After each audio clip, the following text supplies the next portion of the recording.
Welcome back. The CHL Top 10 rankings have been dropped, so you know what that means. It means a review of which OHL teams made the cuts, and there's also some news around the Ontario Hockey League that we need to get to. Before we get to the news, let's look at those top 10 rankings. And no surprise here, the CHL Top 10 ranking, the Portland Winterhawks taking that top spot overall from the Western Hockey League. They've been off to an amazing start, but the highest ranking from the Ontario Hockey League, the London Knights, once again, they came in at number 5. They dropped a couple of positions. They had a bit of a rough week. They went 1-2. They're on a 2-game losing streak right now.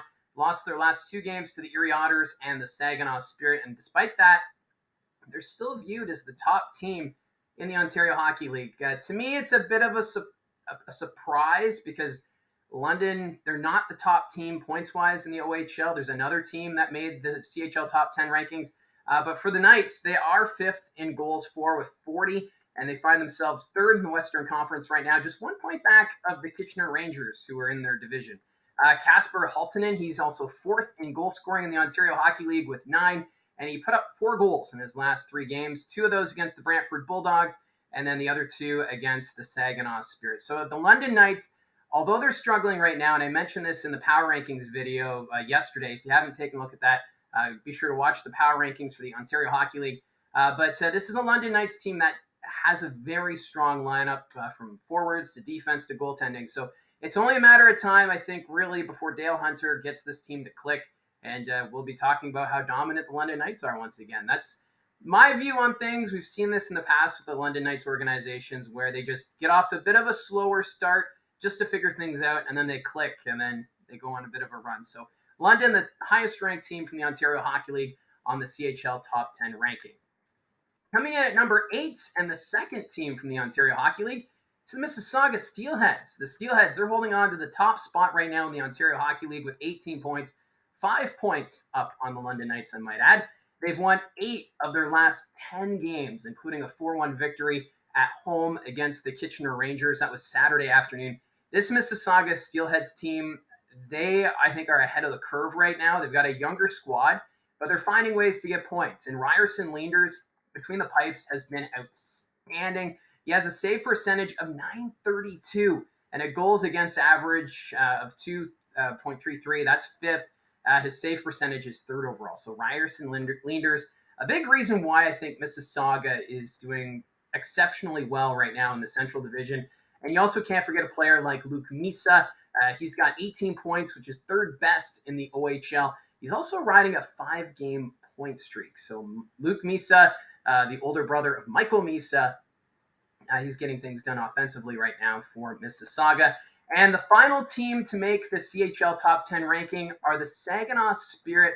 I almost wonder if Saginaw's added to the list just because they're the Memorial Cup hosts, because let's face it, it's been a tough stretch for them to get things going. Right now, they snapped a 3-game losing streak when they defeated the London Knights on Sunday. They've also played the fewest games in the OHL to start the season with just 8. That ties them with the Ottawa 67. So you have to wonder if maybe that's a factor as to why they're off to a bit of a sluggish start. They're not getting those consistent games. They're playing, a game this weekend and then 2 here and then 2 here. So they haven't had a stretch of playing a lot of hockey, but that means later in the regular season, the Saginaw Spirit, they're going to have a very busy schedule. But right now, a bit of a slower start. But it has been a good start for Zane Parekh. He has put up 11 points in just 8 games of the season. He is a defenseman, and he's been huge on the power play for the Saginaw Spirit as the quarterback. 5 assists on the man advantage. So Zane Parekh getting things done for Saginaw. And those are the only 3 teams to make the cut from the OHL on this week's CHL Top 10 ranking. So it's the London Knights, the Mississauga Steelheads, and the Saginaw Spirit. Now, making news yesterday were the Kingston Frontenacs. I cannot think of another season where we've seen so many coaching changes. First, it was Ted Dent being let go by the Flint Firebirds after the opening weekend. They went 0-2, and he was replaced by Paul Flash. Greg Walters with the Owen Sound Attack, he was let go last week and replaced by Darren Rumble. And now it's Luca Caputi. He's been let go by the Kingston Frontenacs.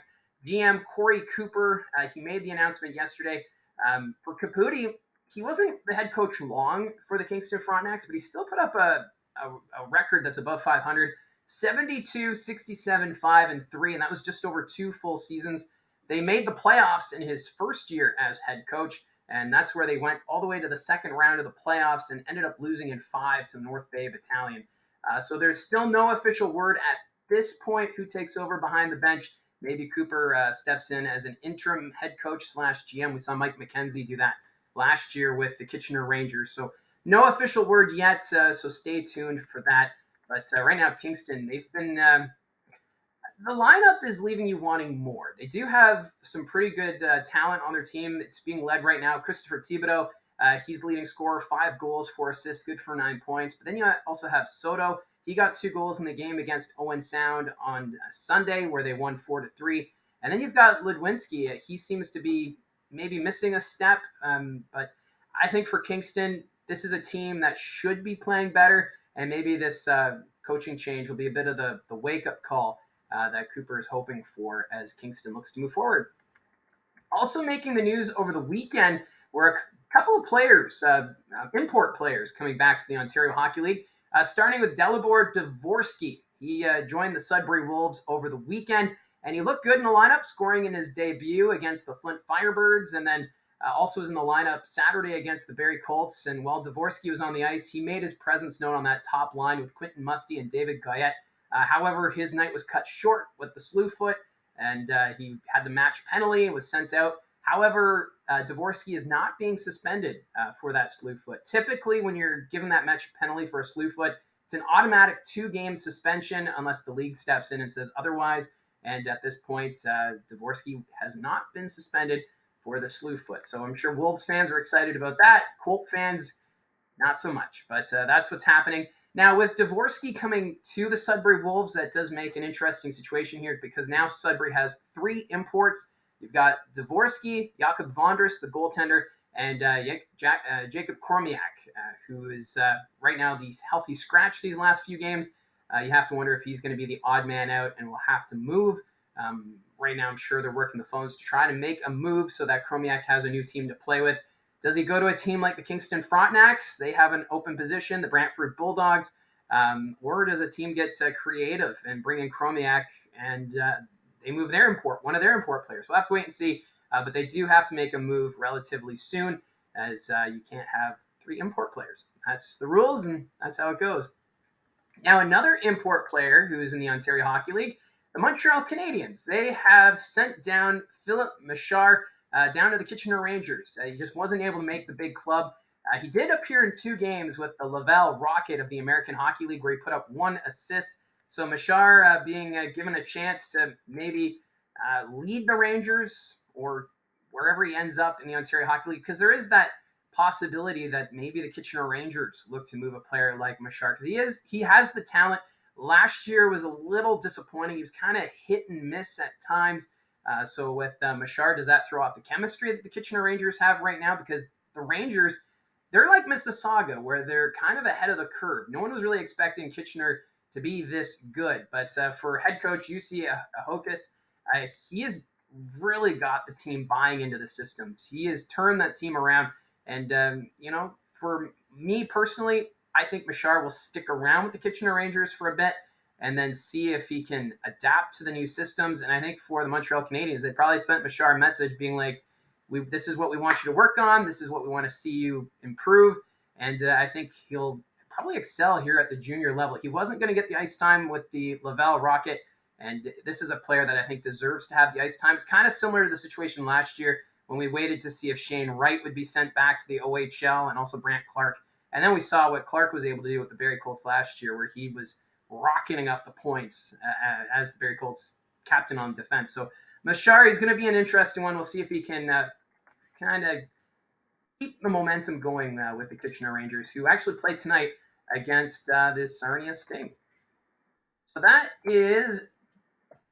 it. I went through all my notes, and that's all we have for the news for today from the Ontario Hockey League. So it is, a Tuesday, so things are going to start picking up as the week progresses. As I mentioned, Kitchener plays Sarnia tonight, and then we have 1 game tomorrow between Flint and Sault Ste. Marie, and the Barrie Colts. They're back in action Thursday night at home against the Erie Otters. So that's it for this little update. Thanks for tuning in, and if you do like these kind of videos, hit like. And if you want to be notified about future updates, hit subscribe. And as we continue on. So again, thank you for tuning in, and we'll talk to you again soon.